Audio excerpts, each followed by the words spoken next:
Olá, graça e paz do Senhor Jesus seja com todos nós. Uma ótima quinta-feira para todos. Hoje é dia 20 de maio de 2021 e nessa quinta-feira, olha, nosso assunto está instigante, hein? Nós vamos falar hoje sobre disciplina. E eu estava lembrando aqui, né, quando eu era bem mais novo mesmo, a minha mãe me disciplinou com muita severidade.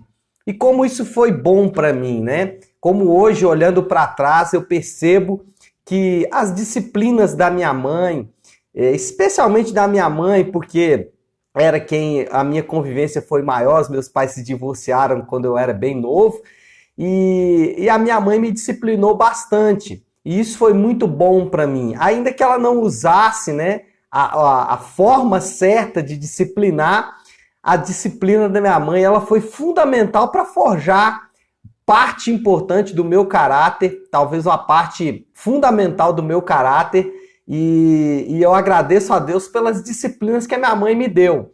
E hoje o nosso tema vai ser exatamente essa disciplina, porque é o que está por trás dos capítulos 12 e 13 de 2 Samuel. Primeiro, Davi, ele é repreendido por Natã, mostrando exatamente o cuidado de Deus, né, em disciplinar Davi.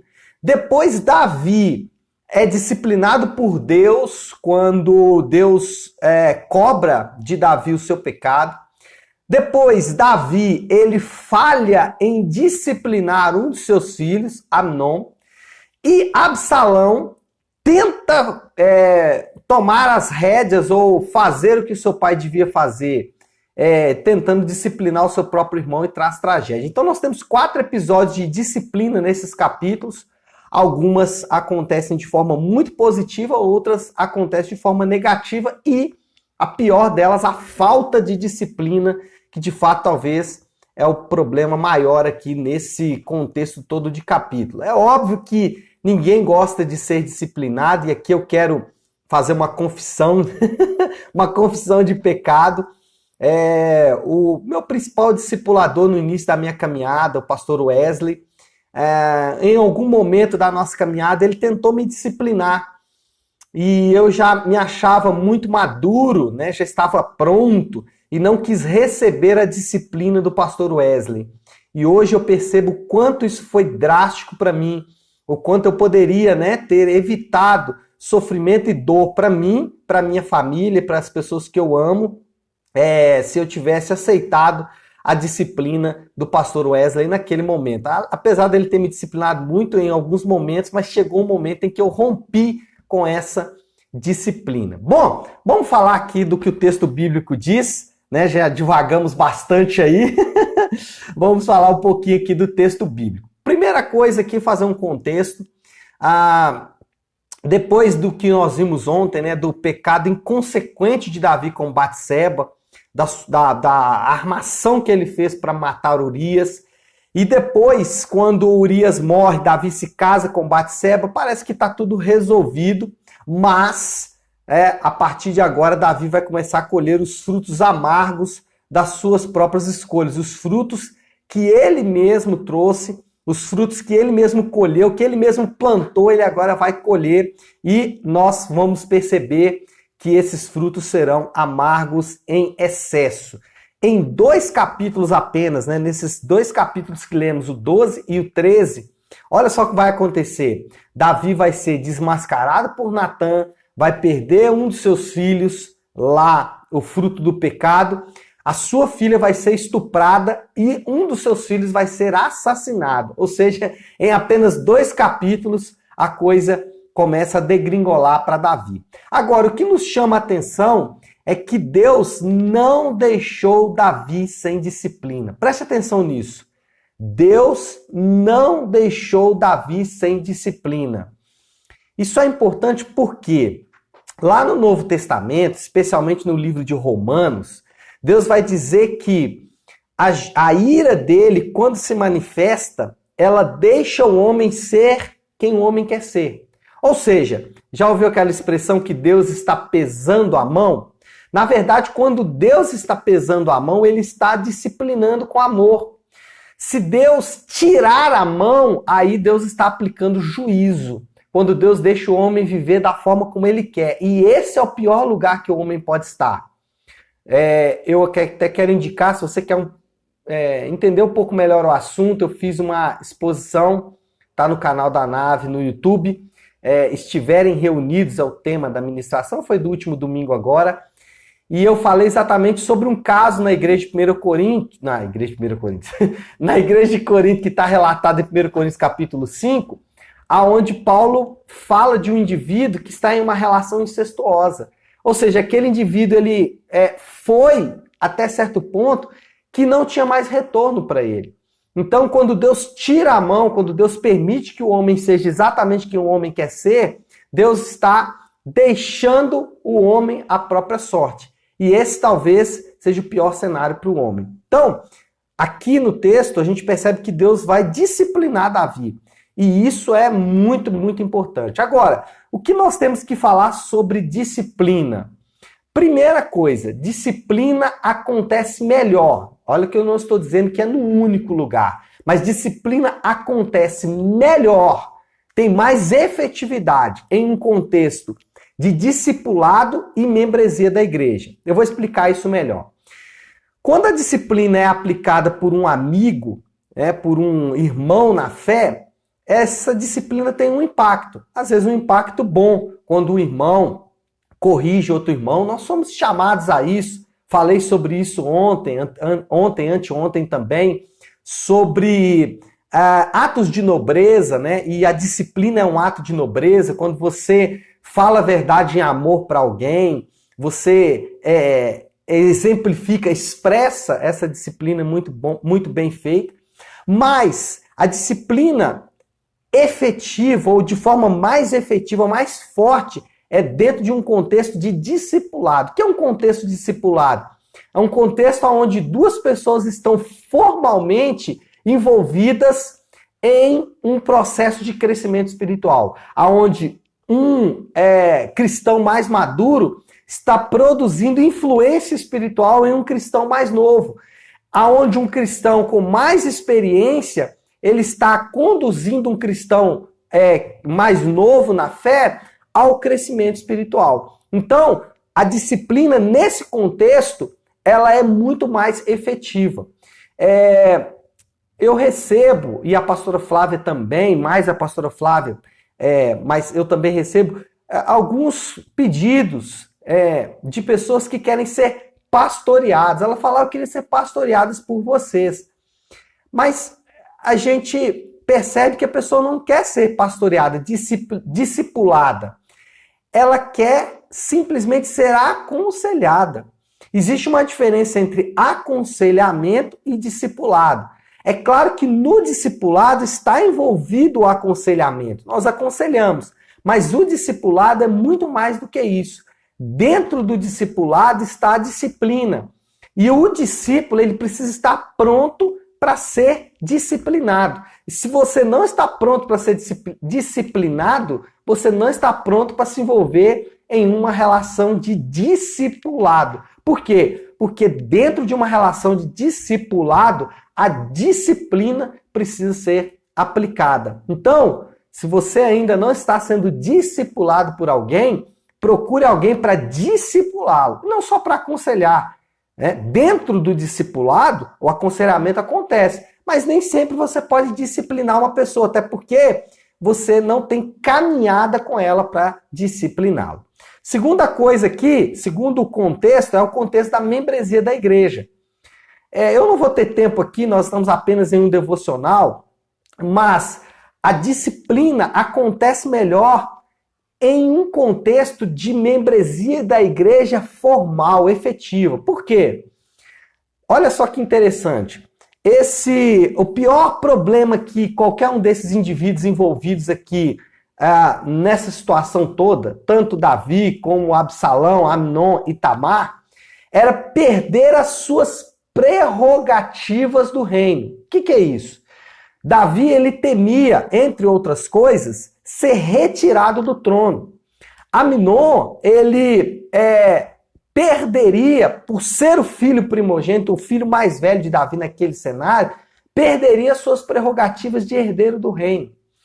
Quando você e eu entendemos claramente o que é ser membro de uma igreja, eu volto a dizer, eu não tenho condições aqui de expor muito sobre isso, convido você a assistir a minha prédica do último domingo lá no canal do YouTube, como eu disse, mas quando você pode perder as suas prerrogativas como membro de uma igreja, isso traz um temor ao seu coração. É claro que muito maior e muito mais grave é perder as prerrogativas de ser filho de Deus.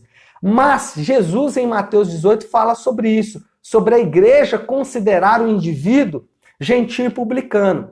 Então, a disciplina acontece melhor também em um contexto de discipulado, como eu disse anteriormente, e também de membresia da igreja. Por isso precisamos de uma membresia da igreja de fato, uma membresia da igreja que exista verdadeiramente e que indivíduos possam ser colocados nessa membresia, assumindo compromisso com essa igreja, e também que indivíduos possam ser, em última instância, em instâncias muito avançadas de indisciplina, de impenitência, indivíduos possam ser também retirados dessa membresia. É claro, como eu disse, não dá para explicar muito aqui, eu estou só fazendo uma introdução.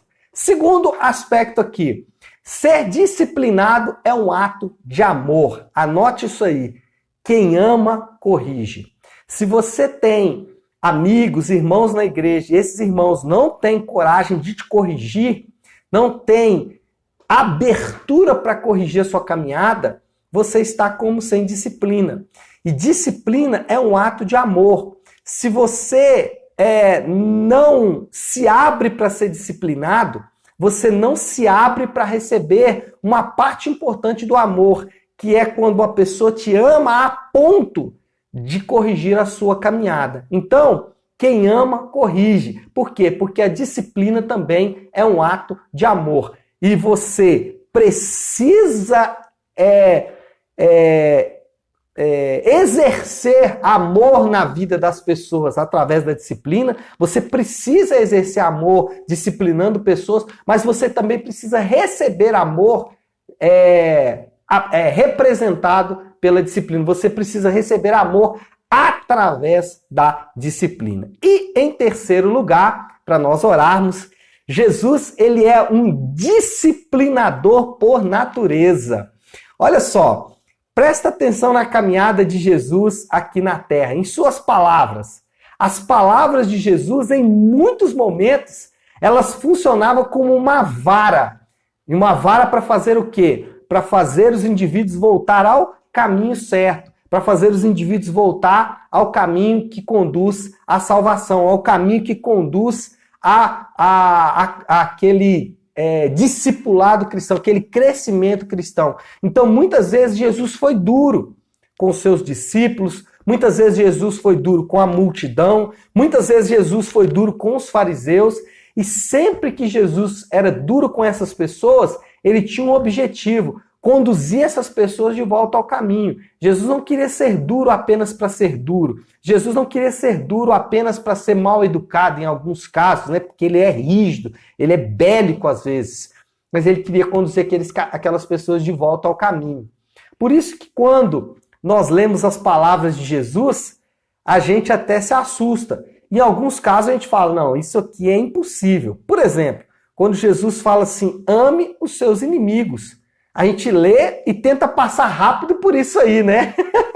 A gente lê e fala assim, peraí, não, amar os meus inimigos? Não, isso aqui é só para Jesus, para mim não dá. Jesus, em suas palavras, ele funciona como um disciplinador, ele é um disciplinador por natureza. As palavras de Jesus, tanto as que ele disse nos evangelhos, como as palavras que estão na lei e também no Novo Testamento, elas funcionam como uma disciplina. E muitas pessoas, elas não estão prontas para serem disciplinadas pelo Senhor. Quando elas têm as suas más condutas desmascaradas pelo Senhor, elas têm uma tendência natural a fugir do Senhor. Elas têm uma tendência natural a fugir da disciplina. Por quê? Porque não querem ser disciplinados. Porque não querem ouvir aquela palavra do Senhor que às vezes é dura, que às vezes é efetiva. Então, Jesus, Ele é um disciplinador por natureza. E ele faz isso por quê? Porque ele nos ama. Então, se você, como eu, nós, quando somos disciplinados pela palavra de Deus, não devemos correr da palavra de Deus. Não devemos achar que não é para nós, ou não devemos achar que é difícil de cumprir. Mas sim, nós devemos entender que o Senhor está nos corrigindo para nos conduzir de volta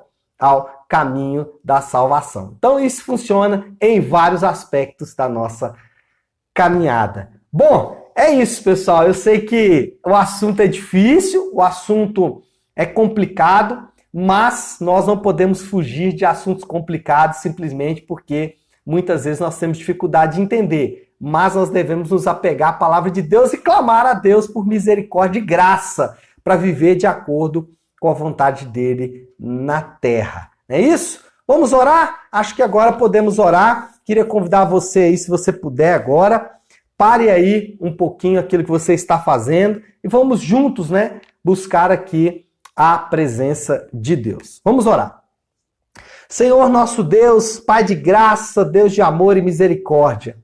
Senhor, que palavra linda, Pai, que palavra maravilhosa, mas também, Senhor Deus, que palavra difícil. Ela é linda porque quando o Senhor nos corrige, quando o Senhor, através da Tua própria palavra, traz disciplina sobre as nossas vidas, o Senhor o faz porque o Senhor nos ama. Senhor Deus, tenha misericórdia e não nos deixe viver da forma que queremos. Não nos deixe viver sem disciplina, Senhor Deus, mas traz sobre as nossas vidas, Senhor Deus, a vara do Senhor, através da Tua palavra, através, Senhor Deus, de irmãos que são referência para nós e que podem, Senhor Deus, nos corrigir em nossa caminhada. Mas não nos deixe sem disciplina, Pai. Não nos deixe viver da forma como queremos, porque nós sabemos que muitas vezes viver da forma como queremos vai nos conduzir à destruição. Senhor, olhamos aqui o exemplo de Davi e percebemos que ele falhou, Senhor Deus, quando não disciplinou os seus filhos. Então, Senhor Deus, tem misericórdia de nós e nos dá a Tua graça para que possamos, meu Pai, conduzir as nossas vidas de acordo, Senhor Deus, com a Tua palavra, sendo disciplinados e também disciplinando aqueles que são responsabilidade nossa, desde os nossos familiares até, Senhor Deus, pessoas que o Senhor coloca nas nossas vidas para que possamos cuidar delas. Nós Te louvamos e Te agradecemos por esta palavra, pedindo, Senhor Deus, que o Senhor nos ajude na condução e na aplicação desta palavra. Oramos também por cada um, Senhor Deus, que está enfermo nessa manhã. Aqueles que estão acometidos, Senhor Deus, pelo coronavírus, aqueles que estão enfrentando outras enfermidades, que o Senhor possa entrar, Senhor Deus, com a Tua cura agora. Nós clamamos por cura, Pai, pedimos por cura. Cura, Senhor Deus, nossos irmãos, cura os nossos amigos, aquelas pessoas que estão próximas de nós, cura todos que estão, Senhor Deus, nesse momento enfermos. Oramos também, Pai, por aqueles que perderam entes queridos e que estão desaconsolados nesse momento. Consola-os, Pai, com o Teu Santo Espírito. E abençoa também aqueles que precisam trazer o seu sustento para casa. Traz, Senhor Deus, livramento para esses irmãos. Assim nós oramos. Em nome de Jesus. Amém, amém e amém. Amém, pessoal? Bom, então é isso. Que Deus nos abençoe. Ótima quinta-feira para todos. Fiquem com Deus. Amanhã, 7h30 da manhã, estaremos aqui de volta, tá bom? Deus abençoe a todos.